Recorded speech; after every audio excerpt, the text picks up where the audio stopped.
A conversa agora é com José Renato Penelope Júnior.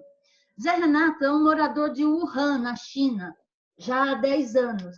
Mas nesse isolamento, nesse momento, ele está na Bielorrússia, que é um dos 4 países que negam a existência de uma pandemia. Negam em termos, porque algumas medidas foram tomadas. Zé Renato, conta como foi essa sua ida para a Bielorrússia, que você não ficou em Wuhan, no pior conseguiu sair no último suspiro de Wuhan e agora está aí nesse país. Exato. O que aconteceu foi, primeiro, obrigado pela oportunidade, espero poder estar contribuindo de alguma forma, levando informação do que está acontecendo na Bielorrússia. A minha situação em Wuhan foi uma situação um pouco atípica. Eu estava de férias e, voltando das férias, eu passei pela Bielorrússia, fui para Moscou e aí minha namorada já me pedia para não retornar. A gente acompanhava as notícias ali até o dia 15 de que a situação estava ficando complicada em Wuhan. Então eu volto para Wuhan, chego no dia 16, já chego preparado. E quando me dou conta, eu pego uma cidade que ainda está na expectativa para ver o que está acontecendo. Então, eu cumpro a minha agenda de trabalho quanto antes, marco uma passagem e saio no último momento ali. Meu voo foi do dia 22 para o dia 23 de janeiro, às 3h30 da madrugada. E saiu 2h30 da madrugada, saiu o anúncio de fechamento da cidade, que fechava às 10 horas da manhã. Então, nosso voo foi até retardado um pouco, eles atrasaram, seguraram, pediram autorização, nos liberaram, eu voei para o Camboja. E não fiquei muito no Camboja até pela questão de que já havia notícia de que a doença estava esparramando para o Japão e para outros países. O Vietnã já tinha alguns casos. Então, optei em retornar para a Rússia e vir para a Bielorrússia para ficar junto com a família da minha namorada. A Bielorrússia é um dos negacionistas da pandemia. Exato. Como está hoje o país? Como que estão enfrentando nessa coisa de não tem, mas tem? Como que está sendo o enfrentamento aí? Então, o enfrentamento aqui ainda está assim, está sendo uma opção pessoal não declarada das pessoas. O governo ele anuncia, ele vem com manifestações públicas dizendo que não há risco, de que não há um vírus, que é algo irrelevante. Mas, por exemplo, nós temos aqui cristãos ortodoxos e católicos. E por 2 finais de semana seguidos houve as Páscoas. Então, nesses finais de semana que houveram Páscoa, o governo anunciou, olha, para evitar qualquer perigo, faz a missa do lado de fora da igreja. Então, assim, você nota que há um cuidado, mas não há uma... Sabe, tá aquele sopra e morde ao mesmo tempo. Então, age, mas não age. Então, existe um medo, mas o governo segue tomando algumas precauções de anunciar que realmente é uma pandemia, que há um risco. E assim tem seguido, né? Então você nota algumas pessoas usando máscara, outras não. Muita gente indo embora para suas dátias, né? Que eles chamam, que são essas casas de campo, e ficando isolado no campo. A gente conversou um pouquinho e você falou da questão geopolítica. Por que Bielorrússia está com esse negacionismo? É por conta da relação com a Rússia. Dá esse cenário. Ótimo. Bem, então, é bem interessante, porque esse é um cenário herdado pelo final da União Soviética. Ali em 94, ainda no período Boris Yeltsin, já o presidente atual aqui da Bielorrússia, né, que já está no poder desde 94, eles começam a fazer um acordo de unificação da Bielorrússia e da Rússia. Então, existe um acordo de comum fronteira. Então, se você entra pela Bielorrússia, você entra pela Rússia, é o mesmo carimbo no passaporte desde aquele período. Então, eles vêm com uma cooperação econômica muito grande. E a Bielorrússia sempre serviu de, que eles chamam de buffer zone, essa zona de separação entre a Europa e Moscou. E nesse contexto, aos longos dos 25 anos, eles vêm providenciando e construindo uma política de anexação, de unificação. E como todo mundo está acompanhando, desde 2019, o Putin entrou num período em que, como presidente da Rússia, ele já não se pode reeleger pelo processo democrático da Constituição presente. Então, para poder voltar ao poder e se manter por mais tempo, ele está tentando acelerar esse processo de unificação entre a Bielorrússia e a Rússia. Então, isso cria um novo ente federativo, e nisso abriria a possibilidade de uma nova eleição e até novas reeleições do Putin. Mas, quando veio uma pressão de Moscou agora no começo do ano sobre o líder local, ele se recusou. E com essa recusa começou um certo processo de ruptura econômica. E esse cisma econômico provocou a reação dele de não poder fechar a economia e proteger a população. Caso contrário, isso acirra e fortalece a oposição que é de fora, né? Então, tem muitas pessoas no exterior que fazem oposição ao governo. Então, para não armar esse povo, criando um caos na população, ou criar um certo incômodo econômico, ele acabou mantendo todo mundo trabalhando, circulando e negando o corona.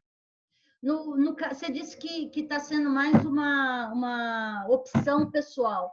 Então, a pessoa que considera que existe a pandemia e vai se proteger, como que fica isso? Porque se a economia não foi fechada, não existe uma rede de proteção para o trabalhador que não vai ao trabalho. Como que fica essa relação aí? As pessoas se protegem, mas como? Então, a proteção está bem limitada. Foi como eu te falei, quem está podendo, é muito comum desde o período soviético, as pessoas terem uma casa de campo onde elas produzem alimento para sustento próprio. Então, quem tem essas casas está indo embora, está ficando no campo. Quem está ficando na cidade está evitando circulação e usando máscara. Mas, na maioria da população, as pessoas estão levando vida normal, sem máscara, indo para o supermercado, indo para o shopping. Então, você sente ainda um movimento comum. Eu sinto, às vezes, assim, quando eu tenho que passar em algum lugar que tem mais pessoas, que alguém me vê de máscara, todo mundo comenta. Eu já estou umas 2 semanas fora da cidade, então não tem como dar precisão, mas nesse período eu tenho visto essa reação. O vírus começa aqui, ali no comecinho, no finalzinho, na verdade, de fevereiro, foi 27 de fevereiro, mais ou menos, um estudante iraniano vindo pelo Azerbaijão, ele chega, então foi o primeiro caso. Mas os demais casos, eles vêm quase todos da Itália, ou da Polônia, ou da Alemanha, porque é muito comum pessoas no país todo aqui estar trabalhando na Europa. A fronteira aqui é muito permeável. E essas pessoas já estão trazendo essa notícia desde então. E a doença vem entrando. Tanto que o grande fluxo de entrada da doença veio pela Itália. Veio por um grupo de designers e pessoas que trabalham com tecidos e roupas. Então, existe essa comunicação do que está acontecendo na Europa e aqui. Então, a população mais conectada à Europa está se protegendo mais. As pessoas que vivem mais da economia local, da indústria petrolífera ou uma coisa mais estatal, esses estão tendo que manter mais a aparência frente ao governo e ir para o trabalho e não expor tanta preocupação. Isso tem sido uma vulnerabilidade. Você chegou a comentar que tem muitas senhoras na faixa dos 50 anos que trabalham como enfermeira na Itália. Isso. Isso No norte da Itália. Isso é uma coisa comum? Então, isso aqui é muito comum, já eu acho que vai quase uma década. Senhoras na faixa dos 50 aos 60 anos de idade estarem trabalhando no norte da Itália como enfermeiras. Então, foi até um dos primeiros avisos, quando foi até na época que eu acabei chegando aqui na Bielorrússia, um grupo grande, porque a Itália começou como uma proibição e uma expulsão de estrangeiros para evitar que essas pessoas se contaminassem, viessem a ter problema dentro do país e sobrecarregasse o sistema de saúde. Então, essas pessoas acabaram tendo que sair da Itália e vindo. No que elas vêm, elas já vêm trazendo a notícia. E já vêm trazendo a preocupação e algumas até trazendo o vírus. Então, o vírus vem também por esse processo, né? De relação, de fluxo de pessoas. Agora, como que está a notificação? A subnotificação, pelo jeito, está gritando, né? Isso é claro. Eu estava até comentando contigo anteriormente. Aqui é uma região que sofreu muito no período do Chernobyl, por causa daquele período quando teve o acidente em Chernobyl. A fumaça ela se dispersou praticamente sobre a Bielorrússia. E recentemente está tendo até um incêndio ali na floresta ao redor de Chernobyl, mais do lado ucraniano. Então o povo aqui tem uma tradição de não esperar muita notícia do governo para agir. E eu acho que tem, de certa forma, repercutido nesse momento. As pessoas olham para os números do corona sempre com muita desconfiança, com muita incredulidade, e eles duvidam muito que os números de mortes... Por exemplo, a região de Grodno, que é uma das províncias, e a capital é Grodno, tem um respirador para toda a região, e são várias cidades. Então, assim, não é o suficiente para proteger 60 pessoas, 50, 10 pessoas, entendeu?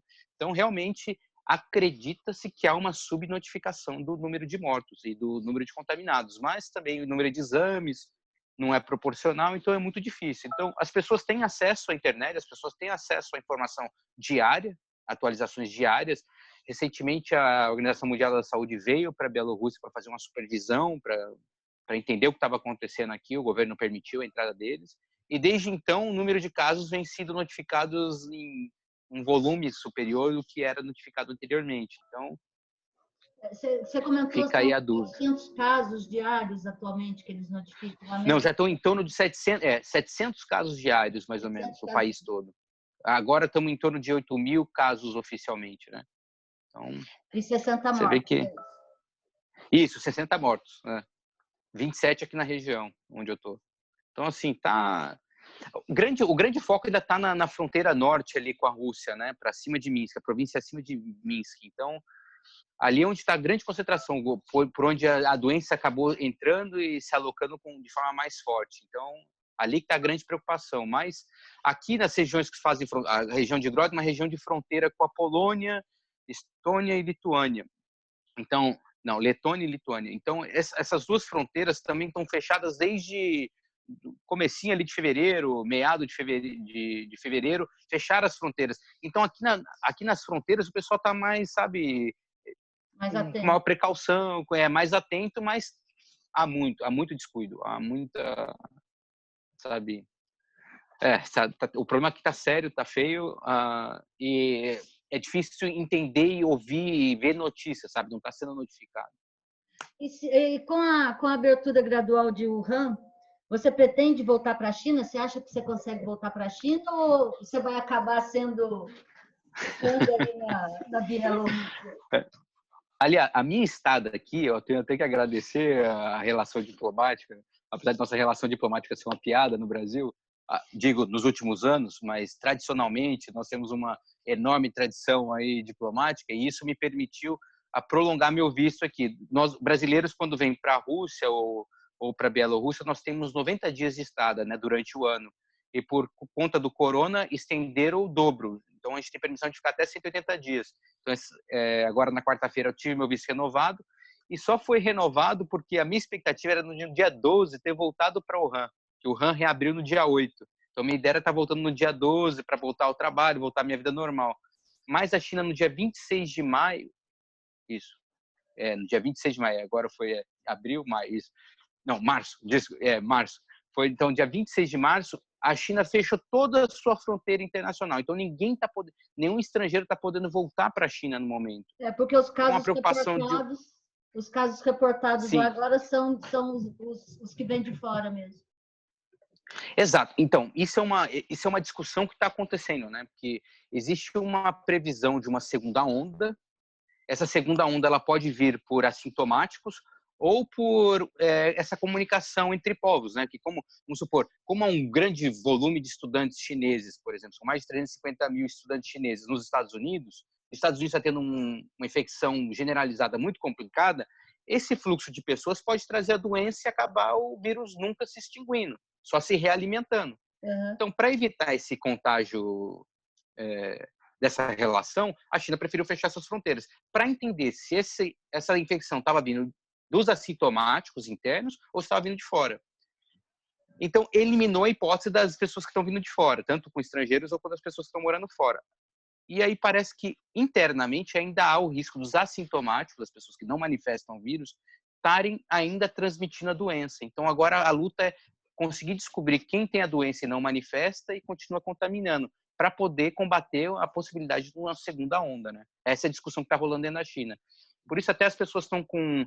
O crédito social tem servido, de certa forma, de uma forma muito efetiva dentro da China, porque as pessoas elas têm um QR Code que elas usam no Difubal ou no WeChat, e através dali elas mantêm atualizado o seu percurso diário. Então, se ela entra num lugar onde teve novos casos de infecção, ela entra numa zona amarela, então ela passa a ter um código amarelo.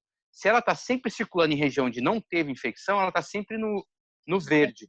Agora, se ela entrou ou ela foi para um lugar onde está tendo muita gente infectada, então há o risco dessa pessoa estar infectada, ela fica com código vermelho. Porque as pessoas podem pegar a doença mais de uma vez, né? Então ainda tem esse risco. Então essa rede social, esse crédito social tem sido, de certa forma, para fazer a manutenção e o controle da dispersão dessa doença dentro da China. Então, tem sido um instrumento importante o telefone. Então, a probabilidade de voltar está mais próxima, está mais próxima. Sim, existe uma previsão, existe uma discussão de que até novembro possa ocorrer uma segunda onda, mas a questão é estar lutando e estar trabalhando para evitar que isso aconteça. Tanto que a previsão é que não se abra as fronteiras da China para estrangeiros retornarem até o final do ano, mas ainda é uma previsão, não tem nada muito certo, né? Ainda existe uma janela agora em maio, vai ser feita uma revisão, e em setembro tem uma segunda revisão para ser feita. Aí, com base nesses dados, mas na visão mais pessimista é retorno em janeiro, infelizmente. Zé Renato, muito obrigada. Foi um prazer, Foi muito boa a conversa e a gente volta a conversar. Eu que agradeço. Espero que a gente possa ter essa oportunidade novamente. Obrigado aí pela informação, pelo acesso também, poder compartilhar o conhecimento que eu estou tendo aqui. Espero que o povo acorde, fique em casa, se proteja, porque quanto mais a gente combater agora, menos problema vem no futuro e mais rápido a gente resolve essa situação. É verdade. E você se cuide. Obrigado, você também, hein? Tchau. Tchau. Prazer. Tchau.